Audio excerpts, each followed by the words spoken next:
You mentioned some great artists from Boney James, and you're doing a feature with Najee and stuff. Did you guys collaborate now since COVID? I mean, you realize now COVID has changed everybody. The music industry has changed. People understanding that they need to own their own content. They need to not No, reinvent the wheel, but do you man. guys collaborate with each other now more? No, people are starting to go back in the same kind of thing they were doing before because the big conglomerates get it. TV, perfect example. There's two or three agencies in smooth jazz that control the predominantly all artists. So how does that work? You got 10, 12, 14, 20, 25 artists. You're petitioning the same. You're trying to get every one of them on the same show? No, you're not. You have your favorites. So you're going to stick Boney up there. You're going to stick blah, blah, blah up there. And the rest of them have to wait their turn to get slotted into a certain festival and stuff like that, blah, blah, blah. And I tell people, I said, man, why are you doing this? Why are you putting yourself like that? You got to compete with 3 or 4 different saxophone players in one agency just to feed your family. That's stupid. Right. Stop doing that. But you can lead a horse to water, but you can't make him drink. Secondly, COVID taught us, or should have taught us, that it's content that matters, not the Right. performance. If you're gonna make, listen, I'm just giving them. If you're gonna make, let's just say, $500,000 in the next 10 years, right? Performing, right? Mhm. And then this is if you're younger. Do you really think that that's gonna, unless you get old and something happens, do you really think that's gonna support you for the next 10 years? History teaches us that. I got people, we can see people out there that should be not touring, but I'm glad they are to simply say goodbye. Frankie Beverly, I love him. I love his music. I love everything about him. I love now that they're giving him his flowers. Beautiful. But Frankie is not Frankie, as Right. far as, that thing. I just, I know he loves the music and everything, but I hope he has the options. But I know he doesn't own that music, right?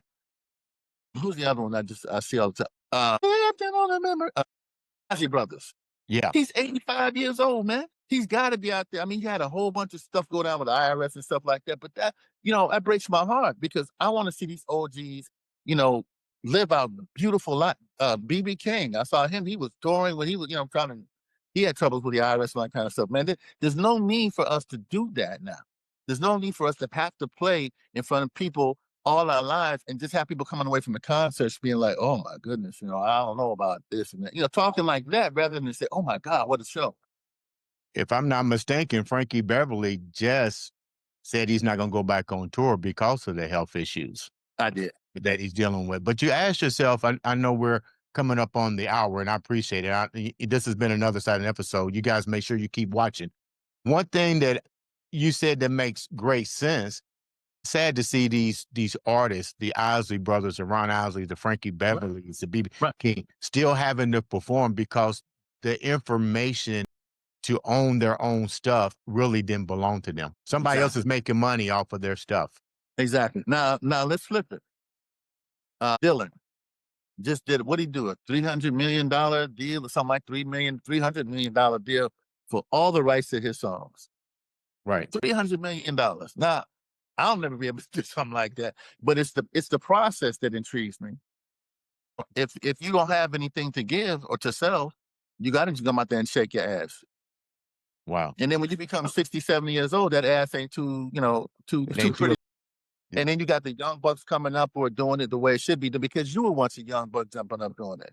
So no, man. I mean, it's very simple. And here's the thing about it. Everybody gets it. I used to pray, and this is a good thing to come up on. I used to pray for the ability to be the best saxophone player, one of the best saxophone players ever in life.